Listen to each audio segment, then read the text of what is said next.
Il marche pas. Non, je suis en pause. Non. Non, je suis pas en pause. C'est le petit bouton rouge. Oui, mais ça c'est le bouton. Non, ça va pas, hein. Ça va pas du tout. Non. Mais... Ah ouais, mais il faut qu'il me change ça. Alors, tout d'abord, je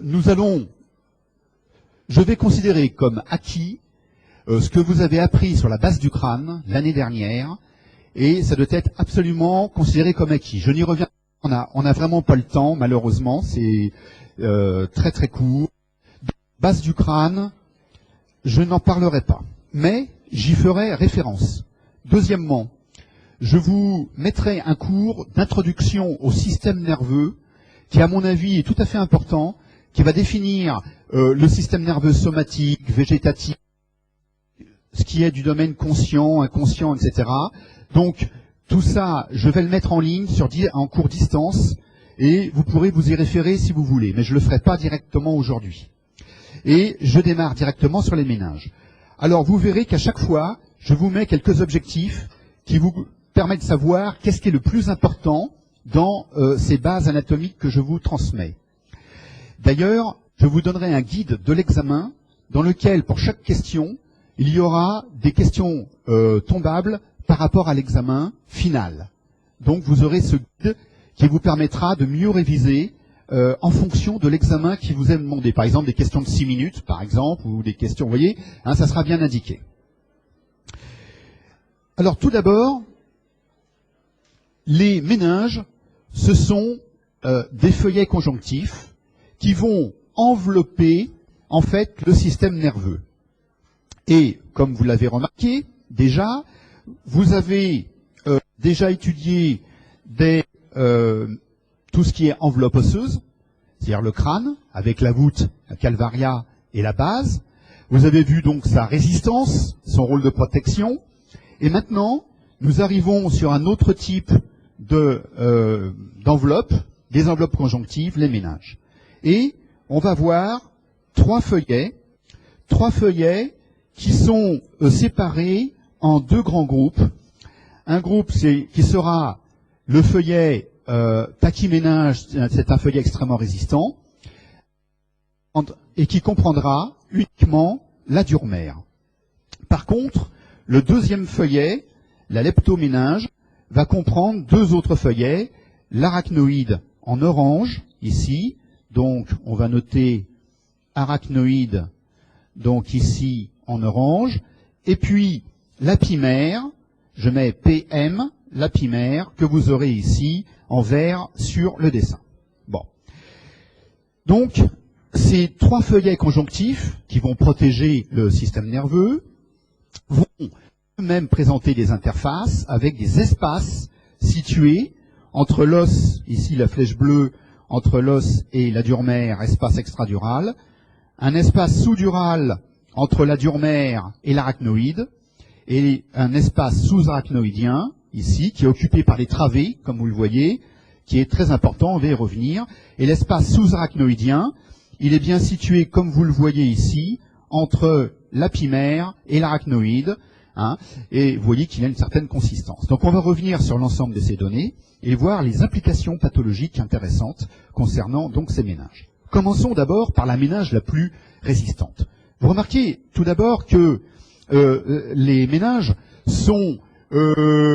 représentent un gradient de protection. On a l'os, on a d'abord l'os, ensuite on a la dure mère, l'os très solide, la dure mère résistante, et ensuite on a l'arachnoïde et l'apimère qui sont, elles, beaucoup plus fines et moins solides. Alors effectivement, la dure mère, comme vous le voyez, après ablation de la voûte, que vous voyez ici, vous vous rappelez que sur une voûte, on peut voir par exemple ici le sillon du sinus sagittal supérieur, on peut voir ici les sillons des artères méningées qui sont en train de parcourir l'espace entre la dure mère et l'os, on va y revenir tout à l'heure. Hein. Et puis, lorsqu'on a enlevé complètement ici, on a supprimé la voûte. Vous remarquez d'ailleurs cette voûte à ce niveau qui a été déposée à côté du sujet anatomique. eh bien, on ne tombe pas sur le cerveau, mais sur une membrane, donc une couche très résistante, superficielle, c'est la dure mère, et vous remarquez les vaisseaux, ici, c'est les artères méningées qui courent à sa surface. Lorsque on fait une excision, comme ici, qu'est-ce que vous remarquez? Cette dure mère a une certaine épaisseur. Et ici, la dure mère a été réclinée, on en voit ici les petits volets, et vous voyez que ensuite, en supprimant la dure mère, on ne voit pas encore correctement le cerveau, et un chirurgien verra cet aspect, c'est-à-dire un aspect de leptoméninge avec l'arachnoïde et le liquide céphalorachidien qui vous masque un petit peu le cerveau. Donc vous retenez, la dure mère est une membrane conjonctive résistante, épaisse, qui protège complètement le cerveau en dessous de l'os. Deuxièmement, cette membrane, cette dure mère, fournit deux expansions. Une première qui est verticale et sagittale, c'est la faux du cerveau. Elle va séparer les deux hémisphères cérébraux, le droit et le gauche. Elle s'insinue entre les deux. Vous verrez qu'en pathologie, c'est assez important, car les méninges peuvent être à l'origine de tumeurs qu'on va appeler les méningiomes, et donc qui dépendent de la dure mère. Et effectivement, on peut avoir des méningiomes de la faux du cerveau, qui se développent ici, par exemple, et vous verrez un peu plus tard que cette faux et la région que j'ai indiquée ici peut être en rapport avec la motricité, la représentation de la motricité des membres inférieurs sur le cerveau. On verra le cortex moteur très bientôt ensemble. Hein. Et donc des méningiomes de la faux peuvent entraîner des déficits des membres inférieurs du fait que ces tumeurs vont appuyer sur la région, va être en contact avec la région qui commande les membres inférieurs droit et gauche. Donc tout à fait intéressant. Deuxième expansion, c'est la tente du cervelet.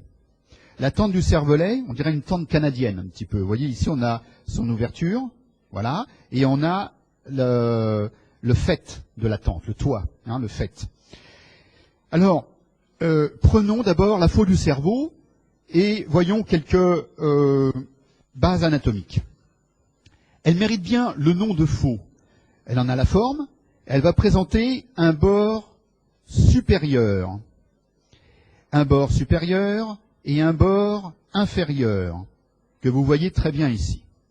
Vous remarquez en fait que tous ces bords sont creusés par un canal veineux qu'on va appeler un sinus. Donc, ces bords, le bord supérieur contient le sinus sagittal supérieur, alors que le bord inférieur contient le sinus sagittal inférieur.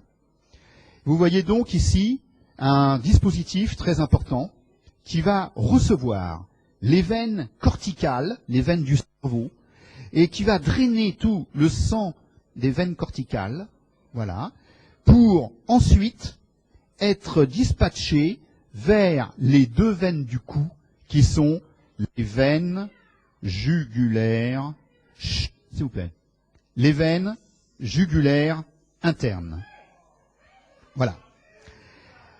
Deuxièmement, à part le bord supérieur et le bord inférieur, on va décrire la base. La base de la faux. Donc, la base de la faux, donc cette partie, va s'insérer sur le faîte de la tente du cervelet. Donc je rappelle que le faîte, c'est simplement, quand vous avez un toit comme ça, voilà, eh bien le faîte, c'est la partie qui réunit les deux pans du toit, bien sûr, et donc la base de la faux s'insère sur le faîte, de la tente du cervelet. Enfin, en avant, le sommet de la faux va s'insérer sur une apophyse que vous connaissez dans l'étage antérieur de la base du crâne et qui est la cristagallie. La cristagallie, que je vous ai indiqué à ce niveau-là, qui est le sommet, cristagallie, flèche verte, voilà. Donc, au total, vous avez une cloison sagittale pure, qui s'infiltre dans la fissure longitudinale. La fissure longitudinale c'est tout simplement la fissure longitudinale, c'est la scissure interhémisphérique, c'est l'espace entre les deux hémisphères, et donc qui est au contact de la face interne, c'est ça qui est important, au contact de la face interne des hémisphères. Ça, c'est le plus important, car en cas de pathologie, ces deux faces seront éventuellement touchées. Ici, vous avez une photo, où on a fait une hémisphérectomie. Vous voyez la faux, qui est verticale, et vous voyez la tente du cervelet, qui est plus horizontale. Et on a enlevé tout l'hémisphère gauche. Et vous voyez que sous la faux du cerveau, il y a ici une zone où on voit un petit peu de cerveau au-dessus du corps calleux. Ça veut dire que le cerveau peut s'infiltrer, le cerveau peut passer en dessous de la faux, et c'est ce qu'on appelle un engagement falciforme, un engagement un engagement sous la faux ou falcoriel. Voilà. Donc, vous reverrez ça en pathologie, l'engagement sous la faux, lorsqu'une tumeur va se développer, va prendre du volume et refouler avec un effet de masse que vous allez voir sûrement en radio. Vous allez voir comment il va refouler le cerveau, qui va passer sous la faux pour passer de l'autre côté. D'essayer de trouver de la place. Voilà. Alors en imagerie, qu'est-ce que ça donne? Ici à gauche, j'ai en anatomie une coupe sagittale, avec l'avant, l'arrière, et vous voyez, au lieu de voir le cerveau, qu'est-ce que je vois? La faux qui a été sectionnée ici directement. En coupe coronale, en IRM pondéré T1, comme c'est indiqué ici, vous voyez ici la dure mère qui est indiquée sous la forme d'un hypersignal entre les deux hémisphères. Vous voyez aussi à certains endroits, comme là, etc., vous voyez cette dure mère qui forme une espèce de lame qui enveloppe complètement votre cerveau. Vous pourrez voir plus en arrière la tente du cervelet, comme ici vous avez la tente du cervelet. Voilà, en IRM, vous la verrez aussi. Cette tente du cervelet, elle est plus complexe. Elle va présenter donc deux bords très importants. Et on va commencer donc par le bord postérieur. Le bord postérieur, voilà. Ce bord postérieur, on l'appelle aussi la grande circonférence. Alors, si vous voulez, avant de décrire précisément ce bord postérieur, je voulais vous montrer la position de la tente du cervelet à l'intérieur du crâne. Et vous remarquez qu'elle limite un étage de la base du crâne. Vous vous rappelez cet étage qui était l'étage postérieur. Et donc, la tente du cervelet va séparer deux grands volumes dans le crâne. Le volume sus-tentoriel et, voilà, merci. Et je vois que d'année en année, les traditions se maintiennent.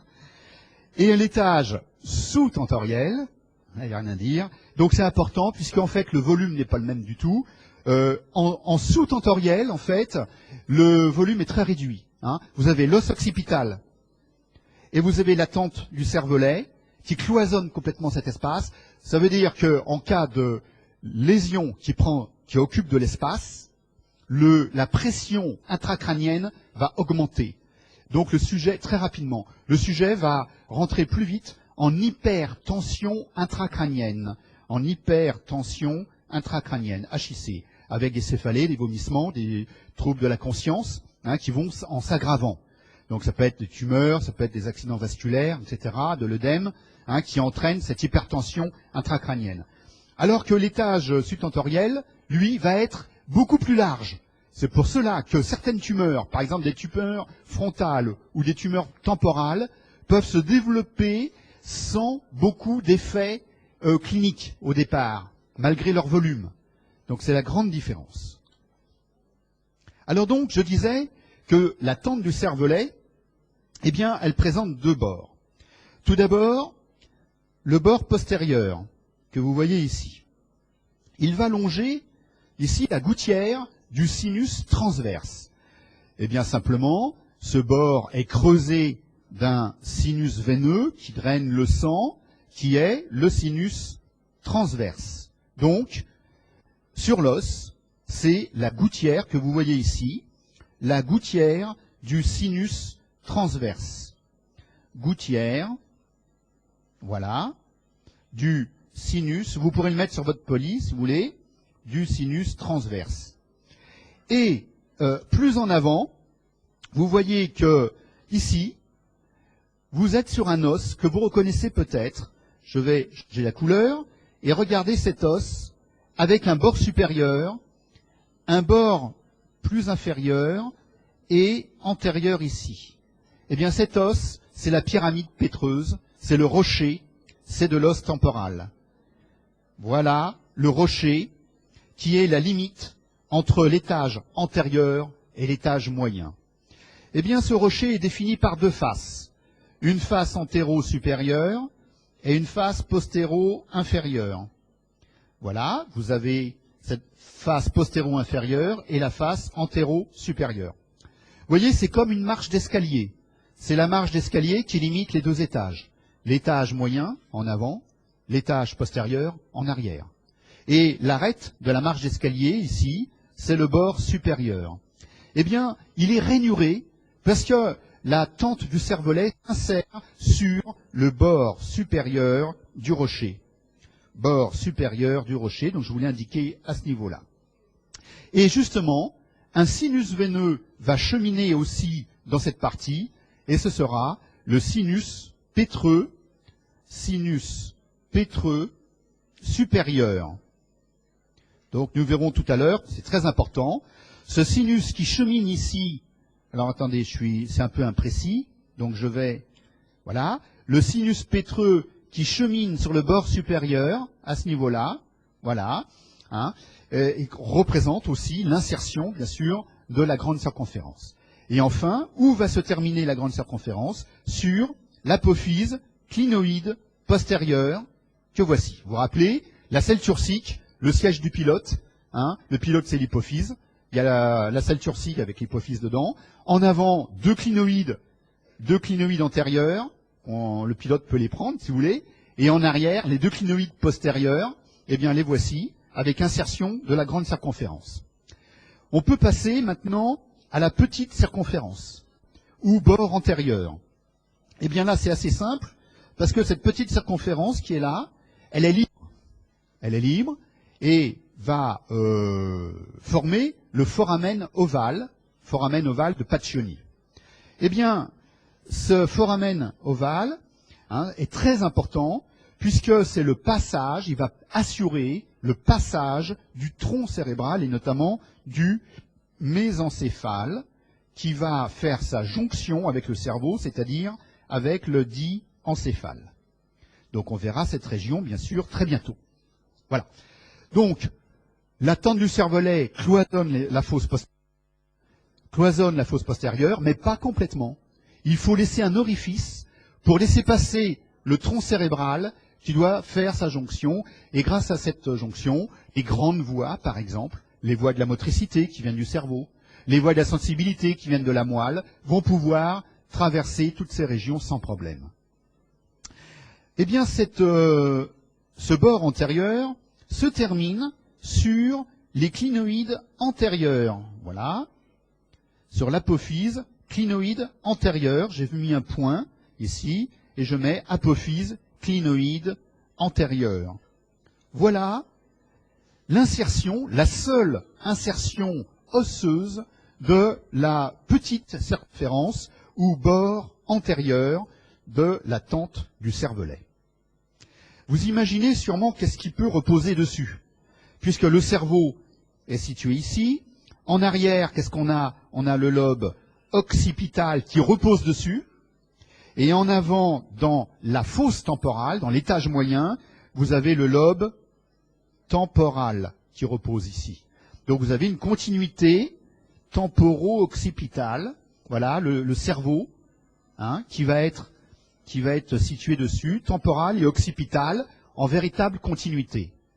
Ce qui veut dire que de temps en temps, lorsque vous aurez une tumeur qui va prendre de l'espace dans le lobe temporal, eh bien, éventuellement, le lobe temporal peut faire saillie dans le foramen ovale de Paccioni, et c'est ce qu'on va appeler, à ce moment, un engagement de l'incus de l'hippocampe, ou engagement temporal,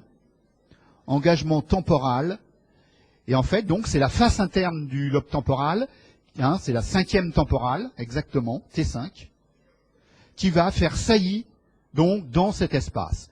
Évidemment, c'est un peu tôt maintenant d'en parler, on va faire toutes ces circonvolutions ensemble très bientôt aussi. Hein, mais déjà, je pose le problème. Regardez sur une IRM, étant donné le plan, ça aussi c'est important, je vais vous montrer, voilà, sur une coupe sagittale, regardez le plan de la tente du cervelet.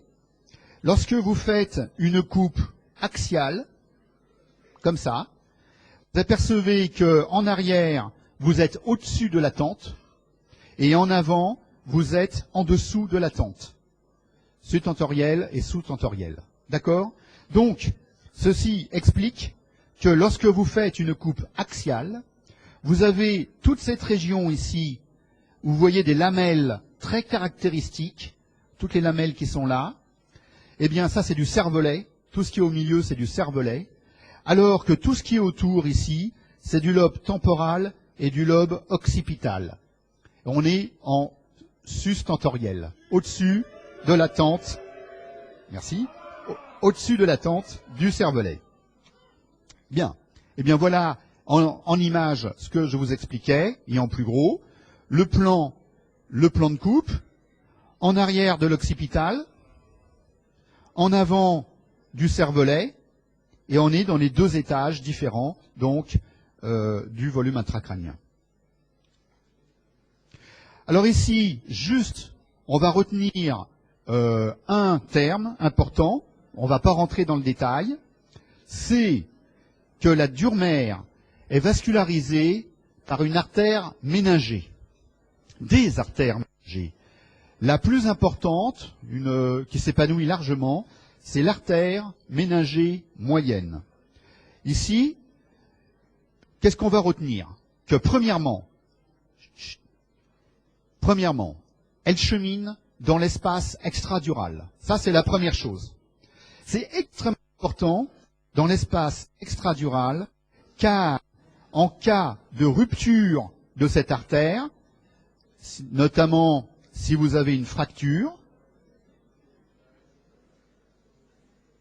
bien, donc, premièrement, l'artère méningée, elle est en position extradurale, d'où la possibilité de développement d'hématomes extraduraux en cas de fracture de la région pariétale et temporale, de l'os pariétal et temporal, comme on le voit ici, et qui va directement toucher l'artère parce qu'elle est en position extradurale. Elle est juste sous l'os, avec un risque d'hématome extradural. Ça, c'est une urgence neurochirurgicale, et vous voyez la forme en lentille biconvexe qui est absolument caractéristique, lentille biconvexe qui est tout à fait caractéristique.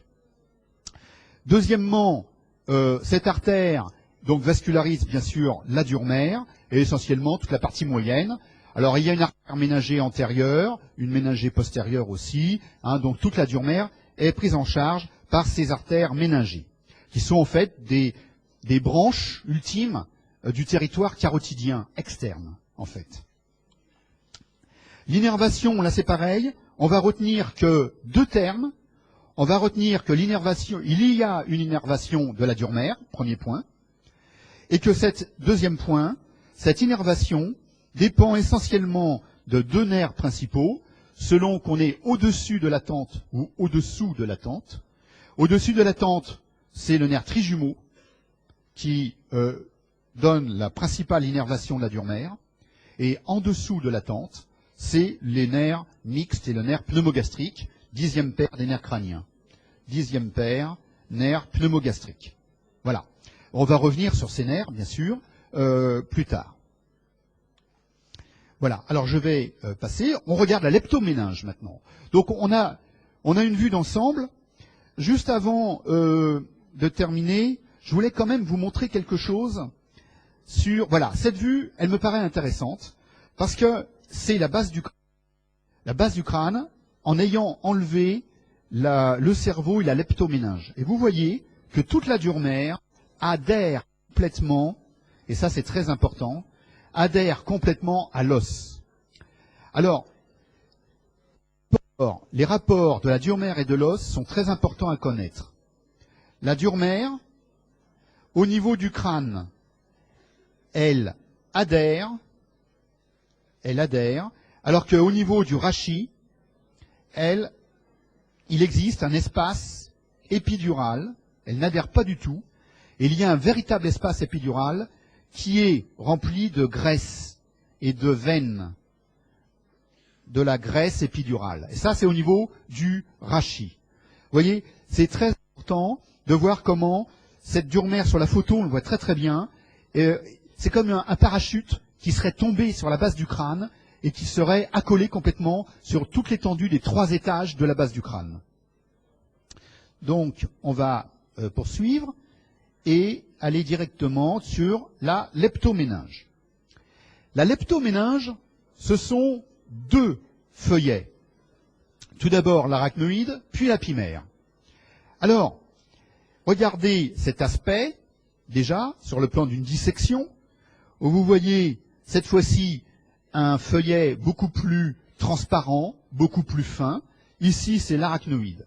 Si vous prenez un scalpel et vous faites une incision, vous verrez du liquide céphalo-rachidien ou cérébrospinal, pour parler plus en nomenclature internationale, s'écouler, car l'arachnoïde piège le liquide céphalo-rachidien, qui est compris entre l'arachnoïde et la pimère. Voilà. Alors, sur ce dessin, où on a l'os, vous savez que ce sont les os plats, c'est les os, par exemple, du pariétal, par exemple, l'os pariétal, avec donc une très particulière des os plats, et la diploée que vous retrouvez en dedans, voilà, dans la partie la plus interne, les tables externes, la table interne, c'est les parties les plus denses de l'os plat, un os plat, table externe, table interne, diploée entre les deux. En vert, vous avez la dure mère, bien sûr. En orange, vous avez l'arachnoïde. Et vous voyez que l'arachnoïde présente quelque chose d'intéressant. C'est que, premièrement, elle adhère à la dure mère. Donc, elle tapisse complètement la dure mère, y compris les expansions. Et deuxièmement, elle donne de très nombreuses travées que vous remarquez ici, qu'on appelle aussi des trabéculations. Vous verrez le terme, très souvent, des trabécules ou trabéculations. Ce sont des travées d'arachnoïdes qui vont se terminer sur la pimère. Donc, l'arachnoïde est situé en dessous, en dedans de la dure mère. Enfin, cette arachnoïde est très particulière, puisque au niveau des sinus veineux, que voici, je rappelle que les sinus veineux, ce sont les canaux qui sont creusés autour des expansions de dure mère et qui drainent les veines corticales. Eh bien, au niveau du sinus sagittal supérieur, vous voyez apparaître des granulations arachnoïdiennes, et ces granulations ont un rôle important dans la résorption du liquide céphalo-rachidien, ou cérébrospinal, si vous voulez, par le sinus veineux. Donc, le liquide se retrouve sans veineux. D'accord ? Voilà pour cet arachnoïde. Enfin, vous avez le dernier feuillet qui est la pimère. Alors cette fois-ci, on change complètement de registre. Comme vous le remarquez très bien sur ce dessin, la pimère, cette fois-ci, au lieu de tapisser complètement le crâne et les enveloppes qui sont sous le crâne, comme la dure mère ou l'arachnoïde, cette fois-ci, la pimère est le seul feuillet qui adhère totalement au système nerveux central. Et quand je dis adhère totalement, je veux dire que lorsqu'il existe un sillon, regardez ici, on a la pimère qui s'invagine à l'intérieur du sillon, donc dans les moindres recoins, les moindres sillons, la pimère adhère au système nerveux. ce dispositif est important dans la mesure où ça va entraîner l'existence de dilatation des espaces sous-arachnoïdiens qu'on va appeler des citernes. Donc, entre le système nerveux et l'arachnoïde, l'espace sous-arachnoïdien peut être plus ou moins dilaté. Lorsqu'il est dilaté, ça sera une citerne. Voilà la définition même, dilatation des espaces sous-arachnoïdiens.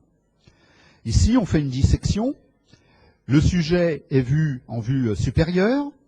On a enlevé la calvaria, la voûte, et voilà, on a essayé d'enlever la dure mère. Évidemment, on ne peut pas enlever la dure mère au milieu. Pourquoi?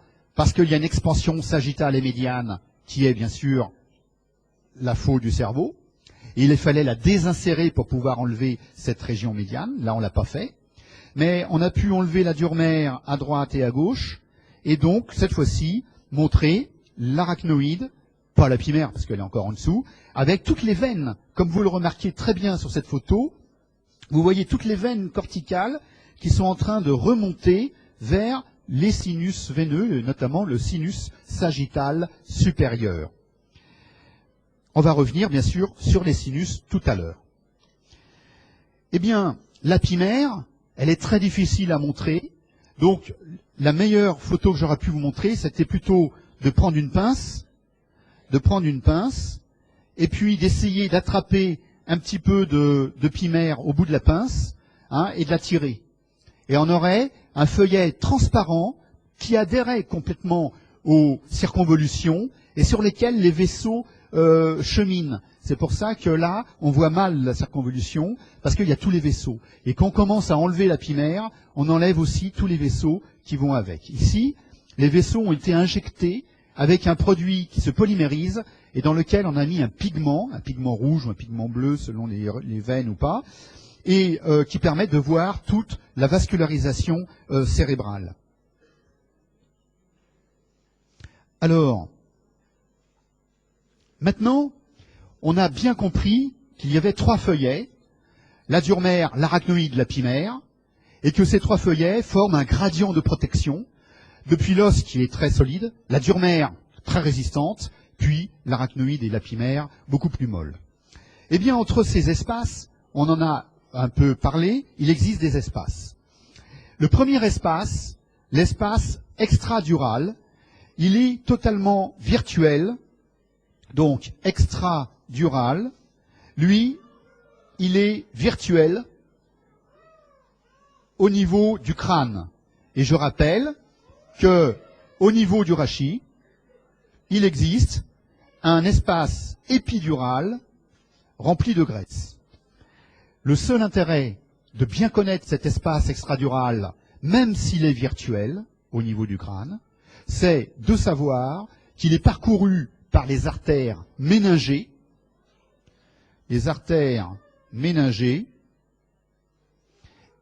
et donc peut-être à la source des hématomes extraduraux en cas de rupture de ces artères, comme je vous l'ai montré tout à l'heure. Voilà. Premier espace. J'ai fait ici un décollement de la dure mère tout à fait pathologique, juste pour montrer où est situé l'espace extradural, entre l'os en dehors et la dure mère en dedans.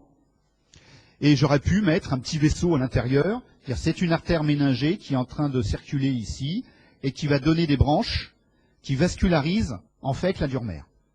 Deuxièmement, l'espace en flèche jaune, l'espace donc sous-dural.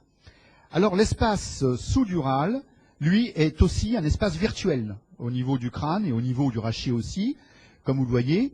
Simplement, il peut être le siège d'hématomes. Regardez pourquoi.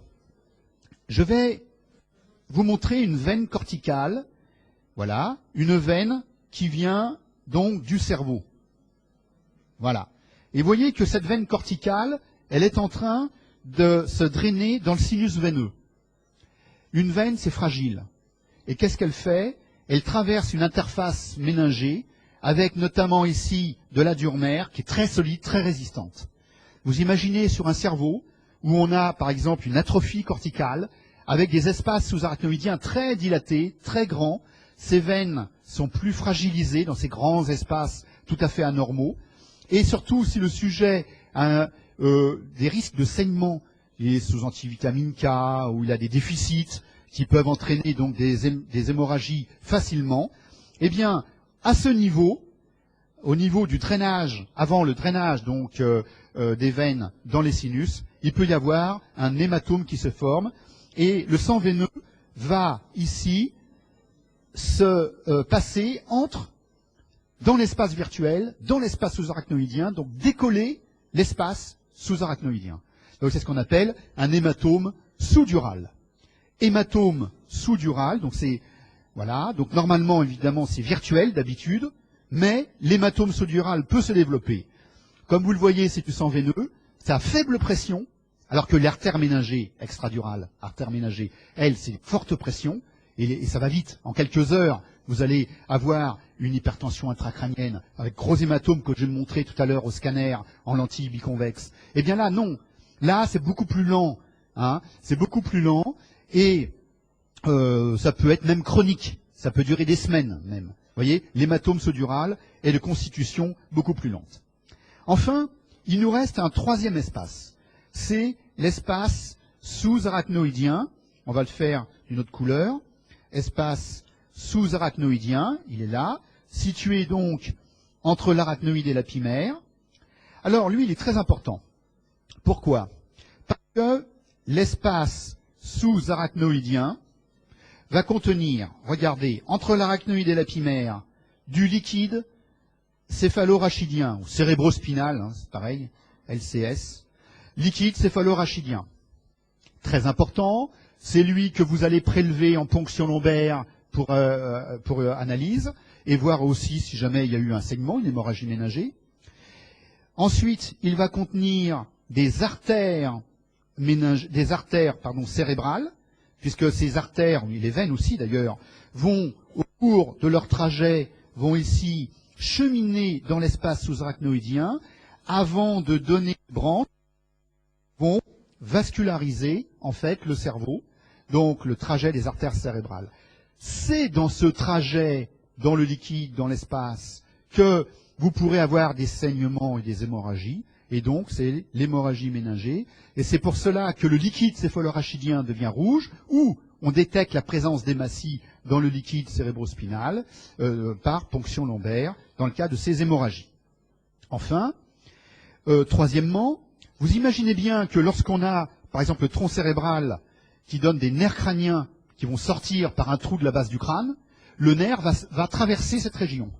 Donc vous avez le passage de nerfs crâniens, et ces nerfs crâniens peuvent, s'ils sont fragiles comme le 6 par exemple, ces nerfs crâniens peuvent subir une interaction de la pathologie du liquide. Par exemple, dans une méningite, on peut très bien avoir une petite atteinte du 6, le nerf abducens, qui est le nerf de l'abduction de l'œil, hein, parce que c'est un nerf qui traverse le liquide, qui est enflammé, hein, qui est pathologique, et qui est un nerf fragile, et qui peut être touché à ce moment-là. Voilà. Donc, vous voyez ici un espace sous-arachnoïdien fondamental. De plus, le liquide, nous le verrons plus tard, c'est un liquide qui vient de l'intérieur du cerveau, puisqu'il est produit par les ventricules cérébraux, qui sont à l'intérieur des hémisphères et du tronc cérébral. On verra après.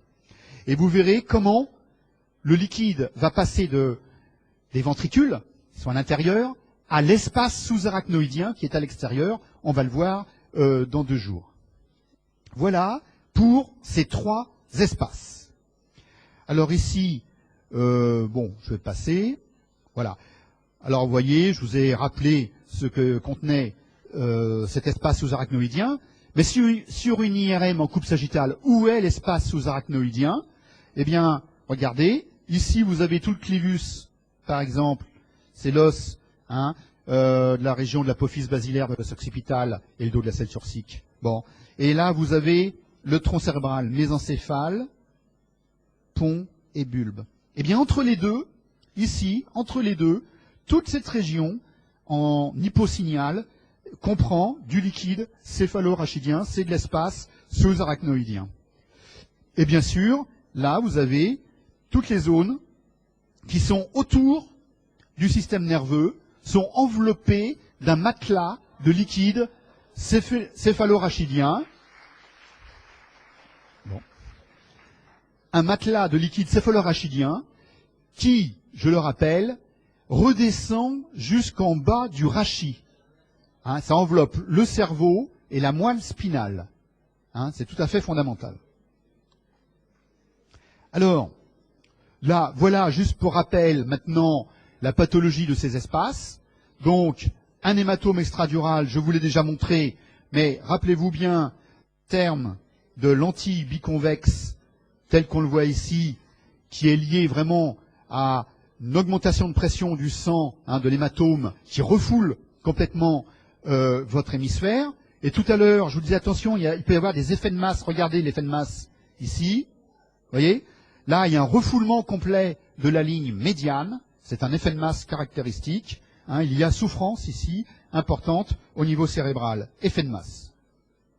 Par contre, l'hématome sous-dural va faire une petite lentille, hein, qui ne sera pas biconvexe. Regardez ici, hein, absolument pas biconvexe. Et elle va suivre la forme, en fait, de ces espaces virtuels, les espaces sous-duraux. Hein, hématome sous-dural. Et enfin, lorsqu'on fait une hémorragie sous-arachnoïdienne, eh bien, on peut le voir au scanner, tout simplement, lorsqu'il y a assez de sang. Et vous voyez, normalement, les espaces sous-arachnoïdiens, là ici, il y a des espaces sous-arachnoïdiens. Vous avez un hyposignal, c'est le liquide. Hein. Eh bien, lorsqu'il y a une hémorragie, par exemple ici, il doit y avoir une hémorragie plutôt antérieure, dans la région de la cérébrale antérieure, ou de la communicante sûrement.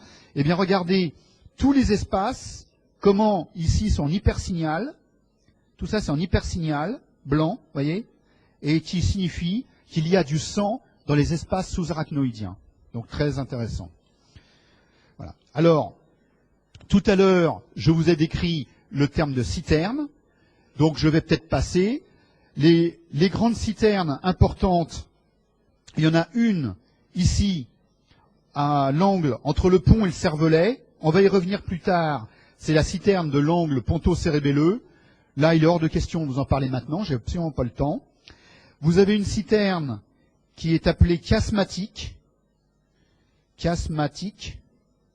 Voilà. Là, vous avez le chiasma. Là, c'est pareil, c'est un peu tôt pour vous en parler parce qu'on n'a pas fait le diencéphale. On va y revenir. Hein, vous inquiétez pas.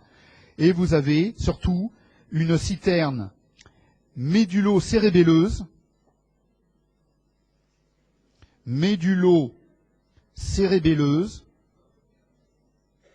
qu'on appelait la grande citerne. Et cette citerne, elle est là. Médullo, ça veut dire moelle allongée, c'est le bulbe, hein, la moelle allongée, MA, moelle allongée. C'est donc entre la moelle allongée et le cervelet. Et ça, c'est important, parce que cette citerne, normalement, est bien présente, mais parfois, le cervelet peut s'engager dans le foramen magnum, et donc prendre la place de la citerne, elle va disparaître, hein, la citerne médullo-cérébelleuse, qu'on appelait la grande citerne. Voilà. Alors, je vais terminer simplement sur un petit mémo sur les sinus veineux, parce que c'est important, et on fera une petite pause. Alors, les sinus veineux, vous les avez vus, ce sont des canaux veineux creusés dans la dure mer, point important, creusés dans la dure mer, et surtout, il faut savoir que tous ces sinus veineux convergent vers les veines jugulaires internes pour drainer le sang du cerveau. Voilà. Donc ça, c'est le point essentiel. 1, des canaux veineux. 2, dans la dure mer. 3, convergent sur les veines jugulaires internes. Alors, bien sûr, on peut être plus précis, on peut aller... Bon, mais là, c'est l'essentiel. Alors, regardons ce système. Tout d'abord, ici, on s'aperçoit bien qu'ils sont en rapport avec les expansions, hein, beaucoup. Les expansions de dure mer, c'est-à-dire la faux et la tente du cervelet. Alors, vous avez d'abord un groupe postéro-supérieur. Le groupe postéro-supérieur. En effet, l'avant est ici, l'arrière, le haut et le bas. normalement, vous avez le dessin avec vous, avec le poli. Et on va décrire un sinus sagittal supérieur avec le sens du drainage veineux qui est indiqué par les flèches orange. Vous avez ensuite, en dessous, le sinus sagittal inférieur qui longe le bord inférieur de la faux, qui draine aussi, bien sûr, les veines corticales. Ce sinus sagittal inférieur va ensuite être drainé par le sinus droit. SD égale sinus droit. Chut. Sinus droit.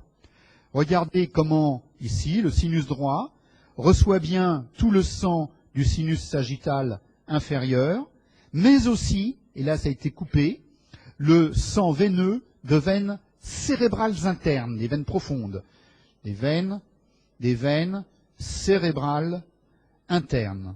Et là, ce sont des veines qui sont très profondes à l'intérieur du cerveau. Donc, je ne sais pas si on pourra en parler, sauf ceux qui feront l'UE, où on doit normalement en parler un peu plus. Voilà. Ensuite, vous voyez que le sinus droit conflue avec le sinus sagittal supérieur ici. Alors cette zone de confluence, voilà, c'est ce qu'on appelle le torcular. Le torcular, c'est la zone grand T égale torcular, et vous voyez, c'est la zone de confluence entre le sinus droit, le sinus sagittal supérieur, le sinus droit, et puis surtout, c'est le point de départ des deux sinus transverses. Les sinus transverses qui partent latéralement. Voilà, les sinus transverses ici, qui partent bien latéralement. Ces sinus transverses, on en a déjà parlé, qu'on a dit qu'ils longeaient la tente, le bord postérieur de la tente du cervelet. D'accord ? Ensuite, vous voyez que les sinus transverses, tout d'un coup, changent complètement d'obliquité pour descendre vers le foramen jugulaire, et à ce moment-là, c'est le sinus sigmoïde qui se forme. Sinus sigmoïde. Je pense avoir un dessin plus complet. Waouh, c'est pareil. Voilà. Ici, vous voyez le sinus transverse, et vous voyez ensuite le sinus sigmoïde qui va descendre vers le foramen jugulaire. Donc, ce système est bien un système qui est supérieur et postérieur, centré sur la faux et la tente. D'accord ? Supérieur et postérieur, ou postéro-supérieur, si vous voulez. D'accord ? Centré sur la faux du cerveau et sur la tente. Il y a maintenant un deuxième système. C'est le système centré sur le sinus caverneux. Alors, c'est un groupe de sinus antéro-inférieur. Il est centré sur le sinus caverneux. Là, c'est pareil, je vais extrêmement résumer, parce qu'on n'aura pas le temps. Le sinus caverneux, lorsque vous regardez ici la dure mère sur la base du crâne, vous voyez peut-être ici l'étage antérieur qui se termine comme ça, avec les clinoïdes antérieurs là et là. Vous voyez ici la région de la lame criblée de l'ethmoïde, avec la cristagalie. Vous voyez le foramen magnum tout en bas. Et vous voyez le rocher avec l'insertion de la tente du cervelet. Eh bien, la dure mère qui tapisse tout, elle tapisse ici la selle turcique, et tout d'un coup, regardez là, elle redescend vers la base du crâne. Donc, c'est la paroi latérale de la selle turcique. Eh bien, cette paroi latérale de la selle turcique, que vous voyez redescendre comme ça, vue par-dessus, elle est dédoublée, et c'est le sinus caverneux, tout simplement. C'est tout. C'est très simple. Le sinus caverneux est situé dans la paroi latérale de la selle turcique. Et surtout, ce qu'il faut comprendre, c'est que son origine, il commence au niveau de la fissure orbitaire supérieure. Et ça, c'est important. Hein, la forme de... Donc, bon, on va prendre la terminologie internationale. La fissure orbitaire supérieure qui est située au fond de l'orbite. Voilà. Donc, tous les éléments qui rentrent dans l'orbite, à part le nerf optique puis l'artère ophtalmique, bien sûr, hein, toutes les structures qui traversent le fond de l'orbite vont aussi traverser le sinus caverneux. Ça, c'est très très important. Alors, regardons, voilà ce système. Vous voyez, de chaque côté de la selle turcique, vue par-dessus, et si on fait une coupe sagittale, donc le plan de coupe ici comme ça, voilà, un plan de coupe, eh bien on a le haut, en dedans, en dehors, en bas, c'est une coupe coronale, et on voit l'hypophyse, et on voit alors de chaque côté de l'hypophyse toute la dure mère qui s'est dédoublée comme ça, et qui est le sinus caverneux. Alors, quels sont les éléments qui traversent le sinus caverneux? Ce sont donc tous les éléments, le contenu, c'est tous les éléments qui traversent la fissure orbitaire supérieure. C'est-à-dire, alors premièrement, il y a une artère, alors attends, non, justement, je peux en parler tout de suite. Alors premièrement, il y a des nerfs destinés à l'œil. Les nerfs oculomoteurs. Le 3, en haut. Troisième paire, des nerfs crâniens. On va y revenir plus tard. Hein. Ensuite, la quatrième paire, des nerfs crâniens. Donc le 3, c'est le nerf oculomoteur. Le 4, c'est le nerf trochléaire. Ensuite, vous avez le 3, le 4. Ensuite, vous avez donc le 5, mais la première branche sensitive du 5.1, qu'on appelle le nerf ophtalmique. Le nerf ophtalmique de Willis, nerf ophtalmique. C'est la première branche sensitive du trijumeau. Vous verrez que le trijumeau, c'est le nerf qui assure la sensibilité de la face. Et tout en bas, mais qui n'appartient déjà plus, là, je vous ai mis à titre indicatif le 5.2, deuxième branche du nerf trijumeau, et c'est le nerf maxillaire, voilà, nerf maxillaire, mais qui est déjà beaucoup plus bas hein, de cette paroi. Ce sinus, il contient évidemment du sang veineux. Donc ça c'est le sang veineux, et vous verrez qu'il vient essentiellement de veines ophtalmiques. Les veines qui ont elles aussi traversé la fissure orbitaire supérieure, les veines ophtalmiques. Ça veut dire qu'à chaque fois qu'un sinus se bouche, thrombophlébite, le retour veineux de l'œil n'est pas bon. Et vous aurez alors une exophtalmie liée à un mauvais retour du sang, un mauvais drainage veineux de votre orbite et de votre œil. Donc c'est très important, ça fait partie des signes cliniques. Enfin, un point essentiel, c'est que le sinus caverneux est étonnamment traversé par une artère et qui est l'artère carotide interne. Et ça, c'est fondamental, car c'est le seul endroit où on voit une artère importante. C'est l'artère qui fournit les principales branches destinées au cerveau, vascularisation artérielle du cerveau. Et c'est la première fois qu'on voit une artère cheminer à l'intérieur d'une veine. Enfin, une veine, dans un sinus veineux, quoi, en tous les cas. D'accord? Et c'est source de pathologie.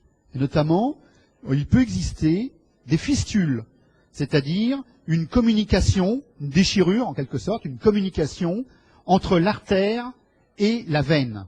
Et vous imaginez la gêne au retour veineux lorsque le sang artériel à haute pression va affluer dans le sinus veineux, augmentant la pression de retour évidemment et entraînant donc un souffle particulier, un renforcement systolique que le malade va entendre même dans certains cas, donc un souffle à renforcement systolique. Voilà. Donc, simplement, ce sinus caverneux, pour terminer, qu'est-ce qu'il a reçu comme... Alors, le voici, le sinus caverneux vu par-dessus, là, Pardon, j'ai fait, voilà, ici, de chaque côté de la selle turcique. Qu'est-ce qu'il a reçu comme afférence? Essentiellement les veines ophtalmiques, comme je l'ai dit tout à l'heure, les voici, les veines ophtalmiques, et un sinus ici qu'on appelle le sinus sphénopariétal. Sinus sphénopariétal. Vous voyez qu'il chemine sur le bord de la petite aile du sphénoïde. Sinus sphénopariétal. Voilà. Et enfin, je terminerai sur les efférences. Alors, en avant, les afférences qui...